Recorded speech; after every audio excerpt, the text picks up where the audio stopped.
Sophie said in our Facebook group, feeling really hopeless about my career. I spent the last 7 years in legal/compliance services. I then took a leap and went into marketing, brand management. I live in Newcastle, so the job market in marketing is slim, and I'm afraid that upskilling in this area won't do much. I honestly don't know what to do. We won't be moving as we are settled and have a family here with a support network. I don't know how I'll ever increase my income enough for us to buy, and it's making me very sad. Open to any reasonable advice. And there was lots of reasonable advice in Face Vegas there, John. What are you saying to Sophie to start with? Look, I think for Sophie, the first part is to acknowledge that she's not alone on this, because there's a lot of people in a similar situation, isn't it, that are maybe disgruntled with their career or the direction they've gone down, whether it be a university degree or other, and are sitting there saying, well, the cost of living and the ability to get into home ownership or maybe a desired location that they want to live in, whether it be them or individual or a family, is tough, especially when the support network is right there. It's not as though she wants to just take off and move back to family. Family is right where she wants to be. So I think the first part of it is you can be really hard on yourself, can't you? And say, well, yeah, what have I done wrong? It's poor old, like it's really stressful for the individual. But to say, yeah, acknowledge that there's a lot of people in the same situation. And I don't know if that helps things, but it should just at least give you comfort to say, well, we can pivot from here. Don't know how old Sophie is, but sounds though she has kids. Yeah, young family. Yeah. So family here. Let's call it, I don't know, mid-30s. There's still plenty of living.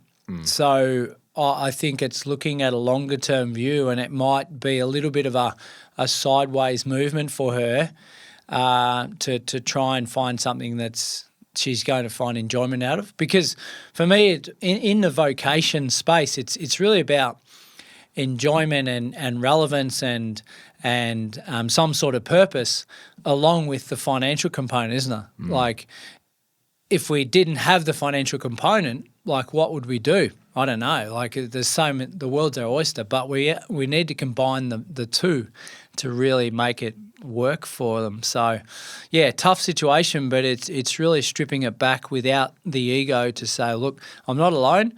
I've got plenty of life left, and it's now looking at our options to see what's available. Yeah, and I reckon what I would probably say, you're in marketing and brand management, awesome. Like, I would really encourage you that this journey, it could take a year, straight up. I want you to have a listen to the episode on the This Is Work podcast that I did with Shelley, because I shared a story of someone who was also looking at a career change into a higher income bracket. They wanted remote working and all that stuff. The episode is it was going to take longer. 7-Eleven, Slurpee episode. Yes. 7-Eleven. Yes. So we'll put a link to the YouTube. I think we've clipped it. If not, 7-Eleven on This Is Work. What you need to do, Sophie, is one, I think it's totally okay to say we're not leaving Newcastle. Like, it's New South Wales' second biggest capital city. Yeah. There are a lot of big businesses here. NIB, one of the biggest health insurers, Newcastle Industrial Benefits, are in Newcastle. There's a lot of government stuff in Newcastle. There are a lot of big businesses. So what I want you to do, talk to a recruiter, reach out to someone at Rare Kind, they're just down at Honeysuckle, and be like, hey, I want to do this in Newcastle. I'm not in any rush. Can you see if you've got anything? And because I think what happened, we can fall into despair really fast when we're just looking on Seek or LinkedIn jobs, because all the quote-unquote jobs are in Sydney. Yeah. All the quote-unquote jobs are in, insert capital city here. But what I think I would really encourage you to do, we know that big movements in our life to the next level will take a step or a risk or whatever that is to get to that next level. I would really encourage you that when you are looking online, still look for jobs that are in Sydney, because there are so many comments in the Facebook group, and this is like part of that sacrifice thing. Are you prepared, and I know it sucks, to find a job that maybe 1 or 2 days a week you have to go down into the office? Now, that could be worth the dream role that is an extra 30, 40 grand with remote arrangements. That could be something that you might have to do. I don't want you to think you have to do that stage one, but there are honestly so many jobs that have complete remote work. So like Phil from Sky Wealth, like his whole team are remote. Yeah. Like he was looking for a marketing manager. Start looking for jobs in Brisbane, Melbourne and Sydney that offer remote arrangements, and try and get a couple of recruiters that you can speak to that will go into bat on your behalf. So this process could take 6 months, could take a year, but if you keep going, every rejection, every knockback is just one more step toward your next thing. Yeah, thinking larger and thinking that, as you mentioned, might only be a short-term thing, but that short-term may lead to that better opportunity that may be back in Newcastle or whatever it might be. Yeah, or just stay working remote. Yeah. And like, honestly, I just lean in, get talking to recruiters on the ground in Newcastle, get active on LinkedIn if it's appropriate, all that stuff. But I just wanted to talk about this because so many people have these type of career crises for a variety of reasons and stages and all that. If you haven't already, our book, Sort Your Career Out and Make More Money, fantastic book. Shell wrote that with me. And I probably wrote it with Shell, let's be honest. Yeah, don't take all the street cred. She's you know, that whole first chapter was about values. And I'm not saying I'm moving away from Sophie here, but like sometimes we're having a career crisis because we're not working in our values or strengths. Do the Gallup Strength Finder. Start to actually learn about you and use that book to help. We'll put a link in the show notes and in the descriptions and all that. But honestly, it's not going to be the next day. The story that I shared on episode 711 of This Is Work, the journey took 9 months. When the person started looking for that role, the person that she took the job from that went on maternity leave hadn't resigned yet. And then got in there and now has got a promotion and they've put her on a permanent thing. Like, it's just wild. So you've got to – and there was mornings and mornings of waking up to rejections and all that stuff. Yeah. So you've got to keep strong. And the reason I wanted to talk about this for Sophie today was to fully encourage her to keep strong, don't give up, don't go back to legal and compliance. I've been in that stage when I couldn't find a job in finance. I was like, I'm just going to go back to telecommunications. Yeah. It's easy. Yeah. No, you've got to persist. You've got to do what most people won't do. You've got to persist and be encouraged. And I think you've got experience in legal and compliance and marketing, but what else sets you apart? Can you go and do, brand management? Can you go and do marketing for one of the big legal companies here in Newcastle? Well, it might not even be marketing, could it? Like it might be something that she says, well, I've got this over someone else. It might be personality. It might be, I don't know, energy. Like there's so many traits that people have got. But, changing those words from hopeless and sad to, right, I'm excited about the future because there's opportunities out there that I just haven't found yet. Yeah. So good on you, Sophie. Hang in there. Good stuff, Sophie. Go get it. Funny, last week, you know how I was talking about back in the day, the SMS cost was like 25 cents to send an SMS? Yeah. And then I'm like, the size of the data versus the cost when you used to buy an MP3 off iTunes or whatever for, say, $5 or something like that for a song. So an SMS is 140 bytes. So like that's very small.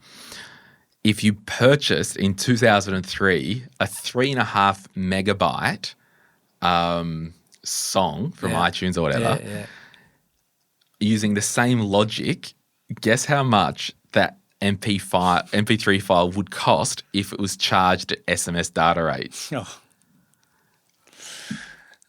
$20. $125,000. Oh, my God. Yeah, like they were making so much money. Yeah. Wild. Anyway, I just think it's fascinating. I just wanted to get that fact because I forgot to do it last week. Remember when we went to unlimited phone calls? Oh, how good was that? So good. But anyway, we don't have unlimited time, but this episode is brought to you by Sphere Home Loans. Hey, we're pro mortgage broker on this show. I've got a mortgage broker. John's got a mortgage broker. It's like Oprah giving out mortgage brokers. You just need to grab one, and they've got a dedicated team of people that will help you and, find the most appropriate mortgage for your situation. If you need to refinance, any of that stuff, there's a team of 7 brokers in that business. I think 3 or 4 of them are dedicated to help listeners of this podcast. They don't cost you anything out of pocket. The bank remunerates them, and you'll be looked after. Simple as that. So you can head to Sphere Home Loans. That's Sphere, I don't know, whatever, Google it. Anyway, let's do a podcast. Thank you, Sphere Home Loans. On we go. You're listening to Money, Money, Money, or as the regulars like to call it, M3. We're Australia's OG personal finance podcast. Everything you hear on the show is general advice only, which I'm licensed to give, and details can be found in the show notes. My name's Glen James, former financial advisor, now podcaster. I've got a book, The Quick Start Guide to Investing, and I host, produce, and curate this podcast with you in mind. You can follow me on Instagram, just search Money Podcast, or if you want to join the Facebook group, just put this episode number on your way in so we know you're real and not spam. Otherwise, thanks so much for listening. Let's do this.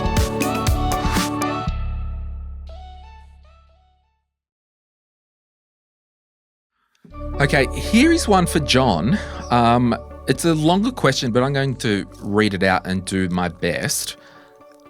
It's about a property in Perth. Now, if you are listening to this episode the day it drops on 13th of May, so Tuesday the 13th of May, or Wednesday the 14th, or Thursday the 15th, there are chances, potentially, that our live recording in Perth on the 15th, there could be some tickets left. Maybe not. We'll put the link in the show note anyway. We could be live right now. We could be live right now. John's doing a property night the night before on Tuesday Wednesday the 14th. We'll put a link in the comments for that. But anyway, it just reminded me because this is a story about a property in Perth. Okay. Would love some clarity / advice on a decision, please. My partner owns a 2x2 investment property in Perth. Is that 2-bed, 2-bath? Yeah, it's interesting in WA. They call it a 3-bed, 2-bath will be a 3x2. Okay. That's just what they call it. Am I safe to assume there's no car spot? Or it could be a house? I don't know. Yeah, I think whatever. Let's say it's abbreviated. The property has been valued mid $500K, originally paid $445 brand new, and there's still about $235 owing on the loan. Due to this property being brought prior to our relationship, it's solely in my partner's name. The property has supported us in buying our first PPOR with equity and getting a split loan to buy a car. Gosh, don't take that as anything. We just don't love using equity out of investment properties to buy PPORs. Anyway, that's why we're keeping this anonymous. We have discussed our goals and things we would like to do prior to having children in the coming years, and are thinking that selling this investment property could really push us along faster. Okay, sell it then. Next question. We want to renovate our PPOR, travel more, pay for a wedding, and set up more before having kids. Very ambitious. I love it. Our main objective is to be more financially stable prior to going down to one income when I eventually go on mat leave. Reasons for selling: 1, loan is solely in my partner's name. 2, investment property has big strata repayment and rental income doesn't always outweigh monthly cost. Yeah, but I think we've got to look at after-tax wash-up of stuff like this. Anyway, 3 would free up money we currently allocate towards saving and loan repayments. 4 allows us to renovate, travel, and pay for the wedding. 5, we would prefer to eventually reinvest in property again in both our names and not within strata. We were thinking of doing a clarity call with John Pidgeon, but not sure if this type of situation is what he services. Would love to know your thoughts, opinions, and our situation. If you have any, I've left out our important if I've left out any important info, let me know. So number 1, I think I basically said, yeah, have an hour with John on the phone and thrash it out. But Next question. yeah, but honestly, it's sell it and move on, isn't it? Surely. Talk to me, Johnny. Yeah, so I think there's a lot of reasons for selling. I agree. I don't like the getting equity out to buy our PPOR and grab a car, etc. But look, it is what it is, and I think if we're coming into the years where we need cash in our life because we're going to start a family. We've got a wedding. We've got some things that we need to stay cash heavy for. So that's a big argument in selling a property. And I call it phase 2 of our investment journey is phase 1 might have been we both came to the party with a property. We bought our own home and now we maybe sold down on the original 2 to get our home or have our mortgage lowered to then start phase 2 once we've got our PPR. And this is maybe what we're thinking here is we can get back into property, but let's maybe just get our debts in alignment first. And what that means is we're paying down some of that bad debt first because we've used equity. We've basically borrowed 103, 104% of the purchase price. If we sold this property, we'd take about maybe 250 off the table based on our debt and potential value there. Not sure if it was an owner-occupier to begin with, so there may be some CGT concessions early on there that we could capture, so that may be a bonus as well. I would love to know the makeup of the property and how long we've had it. I mean, we say it's a 2x2, but how many's in the complex? We know there's strata, so we just look at the location itself and then make an assessment from there. But a lot of things are leaning towards selling from what we can see here. I think it's okay to sell property. Like it's all circumstantial, but I think when you have big flashpoints like this, when you've clearly got a plan, like this person hasn't written in and been like, we have an investment property, it's in my partner's name, should we sell it just to buy property in joint names? It's like, well, chill out, Turbo, for 10 minutes. But there's a lot going on. You know, how much equity in total? So if they walked away, we'll call it 550, we'll call it round numbers, 250 owing. There's 250. As I said about 30 seconds ago. Yeah, sorry, I was texting. But you look at it, and I spoke to someone about this in a clarity call actually, yesterday. my question would be, does that 235 include the borrowed money for the house? Yeah, for our deposit plus the car loan. Yeah, that's right. But either way, we're paying down some debt, aren't we? Yeah. Whichever way you look at it. But I think as I said, I spoke to someone yesterday in Perth. Perth have had unprecedented 3-year growth, which hasn't ended quite yet, but it might not be far from it. So are we going to experience this again in the next 5 years? There's a good chance no. So based on that, would we have seen a 100K uplift? And again, I don't know the timeframes of holding it, but would we have seen that in a normal market? By the sounds of it, probably not. So it might be a good time to sell an asset that isn't a superior one. Yeah, you make a good point because I originally paid $445 brand new and it's now only valued at 50K more. They've obviously... 100, 500. Sorry, mid-fives. Yeah, mid-fives. Oh, sorry. Yeah, sorry. I just saw the 500K. They may have had it 2 years, 3 years, or 10 years. I don't know. But the thing is, if they had it 10 years, that equity, I think what you're getting at, could have happened just in the last year. That's right, and it probably has. So them getting equity out to buy that property, their PPR, might have actually served them well because of the growth of that asset, and that's probably what they were thinking at the time, the whole adage of never sell. Well, but my question is, if you step back as well, if you sold all this, if you can clear that split from the PPOR's probably had a good run anyway.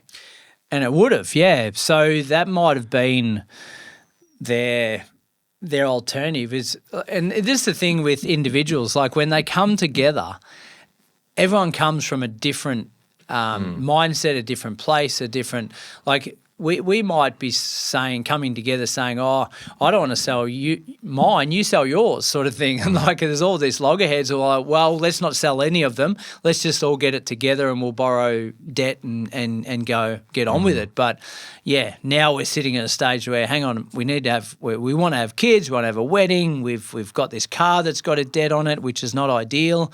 We want to renovate, we want to travel. Like all of this says cash. So where's it coming from if we're not saving it? The only option is to sell. Hell, maybe short for Helen, said, hi all, I'd love some balanced financial advice. This one will take about 10 seconds to answer, by the way. Shorter than the long question, but I love this question.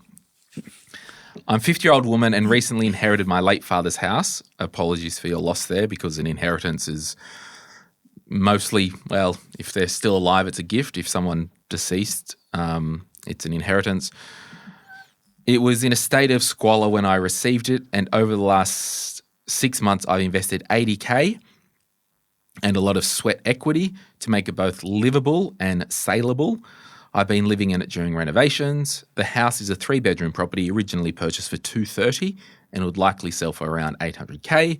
If I sell it within the 2-year grace period, I can avoid capital gains. Alternatively, I could rent it out for about $680 a week. 2-year grace period. Anyway, not relevant. I was just thinking out loud. Here's the thing. I'm post-divorce, no longer a homeowner, and genuinely value a low-stress, low-maintenance lifestyle. I prefer small spaces and would ideally like to own a modest 1-bedroom apartment outright. The idea of tenants managing rental or taking on another mortgage doesn't appeal to me. I sought financial advice from 2 professionals, but both strongly recommend holding the property for capital growth / rental income. While I respect their advice, they were both younger men with different goals, building portfolios. I'm not sure their vision aligns with mine. I would not respect that advice. Anyway, I would love to hear from others who have been in similar situations or have had advice on how to weigh up lifestyle versus financial return. Thanks in advance. I mean, what are you saying there, John? I mean, sell the thing and move on. Probably. Because, and this is it. If there is financial decisions and there are lifestyle decisions. If you lead everything that you do with a financial decision, it might not end to having a good lifestyle decision. So I always say in situations like this, you have to always lead with what you'd want your life to look like and plug the money into that. It's totally okay to sell a house that you inherited. It's totally okay to buy an apartment outright with cash. It's totally okay to put a balance of that sale into super to build money for future you and move on with your life. Yeah, there's a big part of me that says, wow, there's an $800K asset here. The growth on that over the next 20 years when it's costing me nothing essentially to hold, rent out. But then you've got to have a mortgage to buy where you want to live. You do, but okay. So let's say the mortgage, the apartment costs $500,000. Yep. If we've got the cash to put down a 20% deposit, yep, and have that manageable mortgage, we've now got 1.3 mil worth of assets. Yeah. But you're still attacking this from a financial lens. I am. Yeah. which is what Now- I categorically disagree with in this situation. Okay. Yeah, but And as you were. that's what makes showbiz dull. Stop calling me baby, baby. So Hal has or wants a low stress lifestyle. I get that. But can we have an 800K asset that rents for must be $650 a week, that gives 30 grand or 25 grand of income into the bank account if the property is low maintenance? Can that be low stress? I think the answer to that is yes. All right. And I know you're smirking at me. Just No, I'm just thinking. I'm just enjoying life, doing life with you, John. because we look at agree financial versus emotional lifestyle, my risk profile, what's going to allow me to sleep at night. Once we've sold the property, we can't go and buy it again. That's done. Yeah. Now, I get the 2-year CGT bit. That's big. But if the 800K in 15 years' time is worth 1.5, hasn't quite doubled, there's 700K that Hal has for little to no work. Okay. Question, Johnson. If Hell inherited 800K cash, you're basically telling her at the moment to go and buy an investment property for 750, 800. No. No, well, let's reverse engineer it. Every day that she keeps this house is an active decision to buy that property. Well, she was gifted it. That's right. Yeah. But what if she was just gifted 800 grand in cash? By your logic, you were saying buy an investment property. Well, you'd probably say buy a house with 20% deposit and then leverage up and buy an investment property. That's what your logic is saying. Well, I'm saying, well, she's been gifted that. Now, if it was 800 grand in shares or 800,000 in a house, like... Well, either way, you plug that inheritance into your own lifestyle and goals. Yes. And I'm saying she might get 20, 25K out of it as an income stream, plus the growth on it. The downside of it, or the flip side, is she's got a mortgage on her one bedroom that she wants. So we'll get that. So if we assume sells the property, gets 800 grand cash in the bank, loosely, call it 700 after costs or whatever. 750, call it 750. Yeah. Buys a house with 500, an apartment with 500 cash, right? He's still working, doesn't have a mortgage, puts that 250 into super to grow. She's 50, probably won't touch it for at least 10 years. What if she then set up, well, I'm just going to pay an extra $500 a week, $600 a week, nominal mortgage repayment or rent into super as a salary sacrifice. Year on year, she's saving money and investing for the future. I dare say she'll be totally fine. And sure, we carve out a little bit for emergency fund and all that. But I just think in these situations, you actually have to back engineer it. The fact that she's inherited 800K, it's actually irrelevant whether it is a house or share equity. I think you have to look at it where I've inherited 800K. We assume it's cash. How do we plug that inheritance into our life? Oh, I've always wanted an investment property. Oh, sweet. I'll keep this. I'll even put a friggin' granny flat at the back. Happy days, baby. Or if it was 800K CBA shares, don't heaps want 800 grand of CBA shares because I'd love to own my own apartment with cash. Friggin' sell the bastards and buy a house and put the rest into super or whatever. Okay, so how about we go a hybrid? We use that 2-year grace period. I'd love to know where this is, actually. This is burning away at me. I'm thinking, where would this be where it's worth 800K and it's obviously a house? It's going to rent for 680, by the way. It'd have to be regional something, wouldn't it?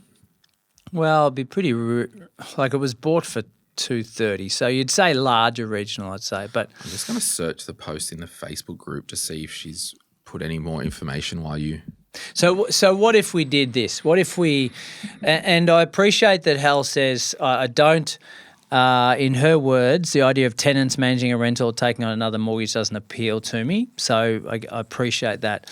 And these young two professionals that have recommended holding them, I'm maybe more empathetic than that, even though I'm also young, Glenn. Mm-hmm. Why don't we wait 18 months and just see what it can do? Because I would imagine she's already waited that long, given that she's renovated it. no, 6 months. 6, is it? Yeah. So she's got 18 months to go is what I'm looking at or thinking. So I'd say give it another 12 months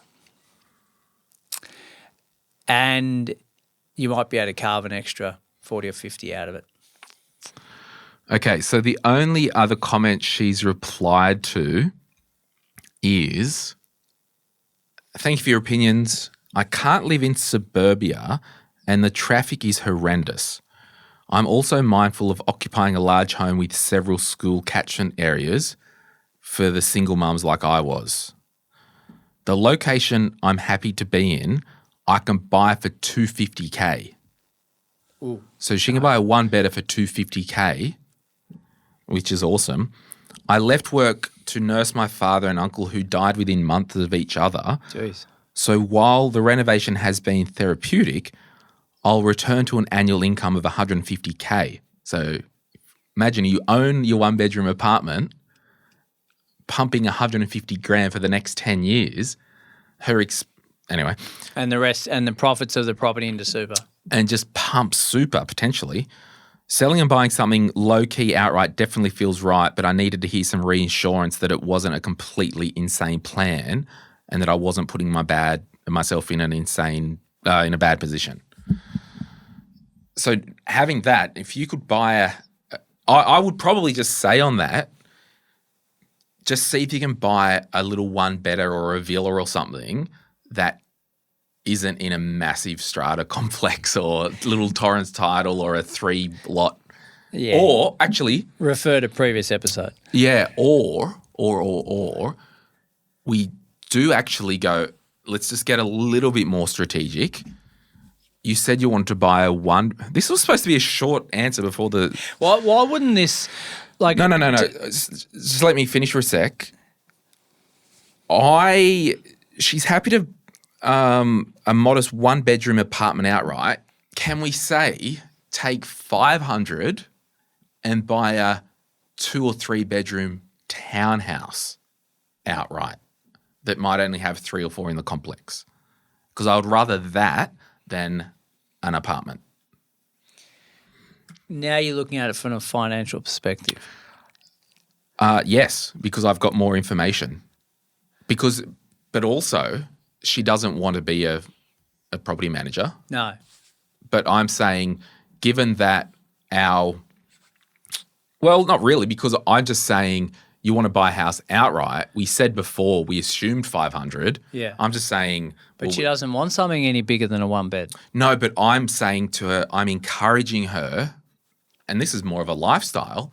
For your lifestyle, it probably will be better if you are in a 3 or 4 unit complex, not in a big apartment building, unless you can get a little 3-story apartment block or something like that. Yeah, look, if she's buying a one-bedder for $230 or $250, it's not going to be in a location that's got high-rise apartments. Yeah, true. So she's going to be in a small complex. Like full financial hat on, you wouldn't buy a one-bedder, you'd buy 2.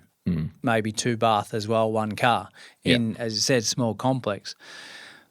I'd love for her to keep it for another 12 months just to see what they can do. Like $250,000 to buy a 1-bedroom.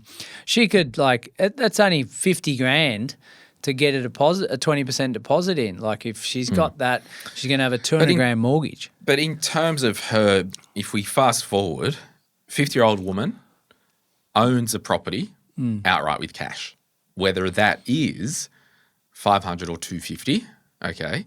We've then seeded our super with maybe 300,000, 150,000 income, round numbers, there's probably 15,000 going into super via her employer contribution. Literally just salary sacrifice another 15 grand into super each year as a minimum. I don't know. It's fascinating that I was just going to be like, sell it, move on, and then you can kind of juggle this and talk about it. So and that's why she's obviously gone into Facebook land, which is wild, but also had two professionals have a conversation with her, and they've both said keep it. And and this is the problem with potentially younger professionals. You know, the book says one thing, but textbook cases literally belong in the textbook.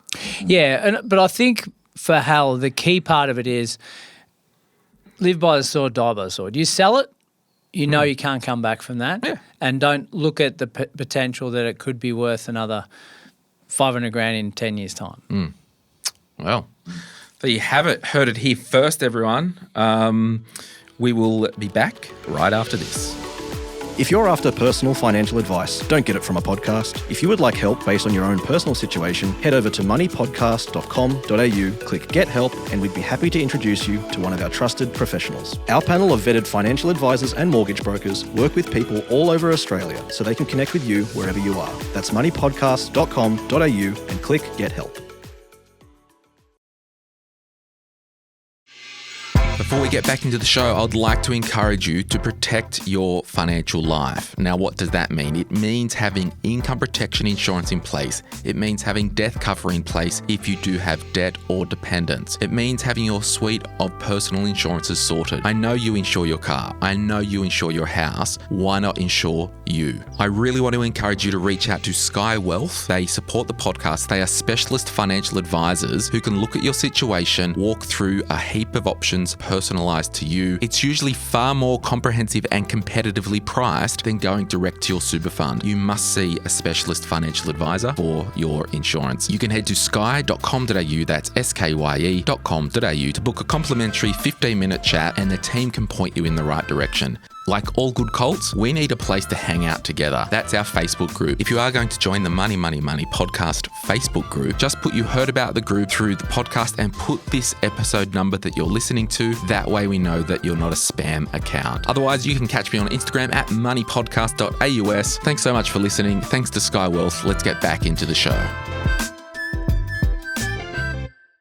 Rightio, we asked you in the Facebook group, imagine you had all the money you ever needed or wanted.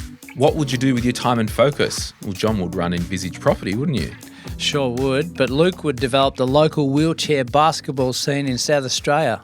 Very good, Luke. Yeah. Kelly, care for the aged persons in my community, take them places, spend time with them. Glen, not me, with a double N, flip houses and start a YouTube where I mow older and needy people's lawns for free. It's a noble gesture. Miriam, I would teach people to read.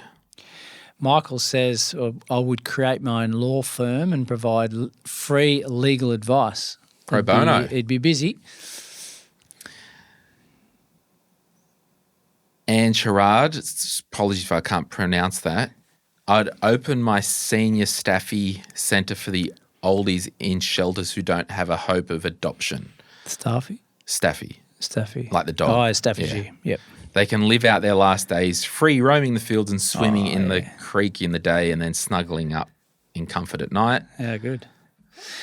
Oh, same Glenn person. does another shot at it. Back. We'll get him twice. Start a podcast and play around with its name and a logo a few times before sitting on just being a boatie. Wow, that is a stab. Backhander. That is a stab. It did get some support though. It really did. Meg, I would spend my time volunteering to provide healthcare for people experiencing homelessness and domestic violence.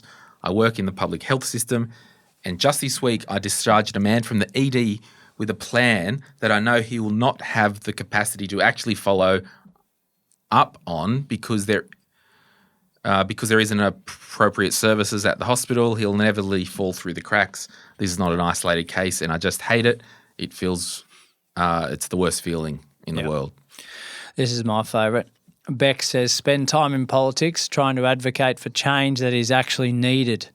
I open an animal rehab /aid centre, volunteer time to women escaping DV, travel and broaden the mind, read, give generously to good causes. Oh, there's a freaking second page for this one this week. I'm not reading that long one. Aaron, I'd paint as much as I possibly could, dedicate my life to art probably. Samantha, probably annoying You my can do that husband. now. Most artists don't have any money. Samantha says, probably annoy my husband and helicopter parent my kids. Christy said photography projects, mainly wildlife and travel, and get super fit. Well, you can actually get super fit now if you wanted to. Yeah, and I always think with the super fit bit, like the more time you got up your sleeve, the more you put things off, I reckon. Okay, last question, just looking at the time. Rachel said, hi all, any ideas, suggestions for what to put my money into in this situation, or for what to put money into this situation? An older family member has retired a couple of years ago and spent all of his super renovating his fixer-upper, quote-unquote, PPOR. His super account is now completely closed. He has no investments and is living on the pension. Whoop, whoop. He will soon be getting a sizable amount of money from a family trust and he's wondering what will be the best thing to do with this money. A decent chunk will go into an emergency savings account, but then not sure what makes the most sense for the rest as he may need to access it over the next few years. Does he keep it all in savings, low-risk ETFs, investment bonds? What should he be looking into? Keen to hear your suggestions. Feel free to send links to any podcast that might be relevant, as I'm sure Glen James or others have shared some wisdom on this somewhere. Well, we dedicated a whole podcast called Retire Right to this type of stuff. Do you have any comments for this, Sitch? Well, older family member retired, spent all his super. I reckon we can assume 60s. Yeah, enjoy the hell out of it. Okay. Have some fun. Okay. Take a good chunk of it and just have a bit of fun with it.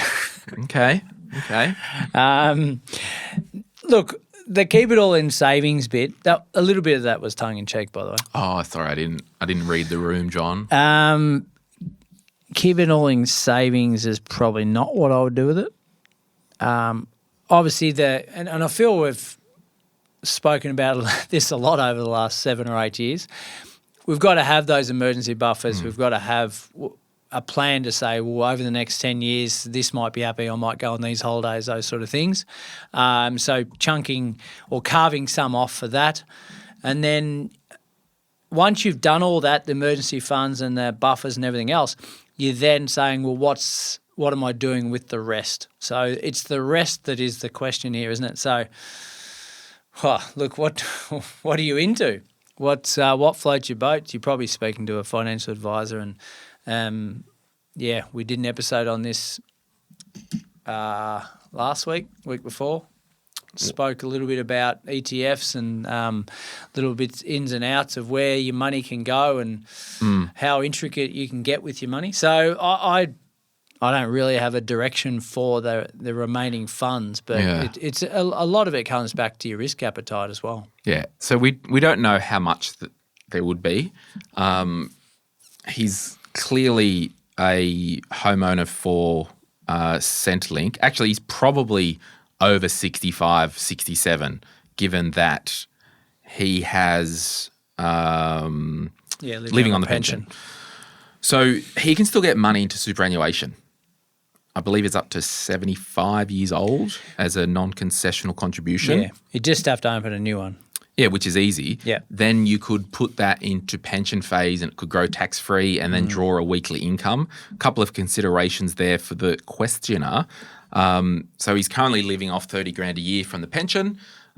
Sounds like he might be spending all that. We just need to know how much the money is, because if it is over maybe 350 or 340,000, what's the deeming rate? The asset test. It is for a single service pensioner is 314. I knew it was 3. So once he ticks over that $314,000, the pension will decrease. So I think he needs advice. I think we don't know how much the inheritance or the trust money is going to be. If he gives more than 30 grand away over 5 years, that will count as an asset. But I think there is a strong argument to make a contribution to superannuation and set up an investment strategy, maybe have 3 years worth of cash in there and then invest the rest, and then set a weekly payment into his bank account. And yeah, as you said, John, if it is a significant amount of money and he wants to throw 20 grand at a fun car or that's all good. But yeah, absolutely get advice. Listen to the Retire Right podcast. We cover all this crap on the regular. John Pidgeon, thank you so much for joining us today. Pleasure. John is the host of the This Is Property podcast, and we produce that in the same place that we produce this one. We do. Thanks, friends. Bye.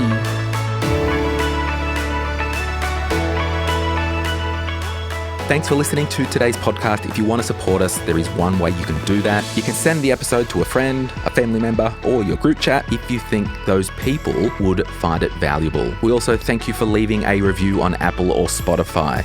If you've listened to this podcast for some time, or if you've read any of my books, you would know that giving and generosity in a financial sense is a big thing in my life. If you think it's time that you are ready to give financially to a good cause, you could head to our website, moneypodcast.com.au/charities, to see the charities that we support. Any advice is general financial advice only, which does not take into account your objectives, financial situation, or needs. Because of that, you should consider if the advice is appropriate to you and your needs before acting on the information. If you do choose to buy a financial product, read the Product Disclosure Statement, PDS, and Target Market Determination, TMD, and obtain appropriate financial advice tailored to your needs. Simo Interactive Pty Ltd, the publisher of this podcast, and Glen James are authorised representatives of Money Sherpa Pty Ltd, which holds Financial Services Licence 451289. Opinions or comments from any guests on the podcast are theirs and not those of the host or the publisher or their respective licence holders.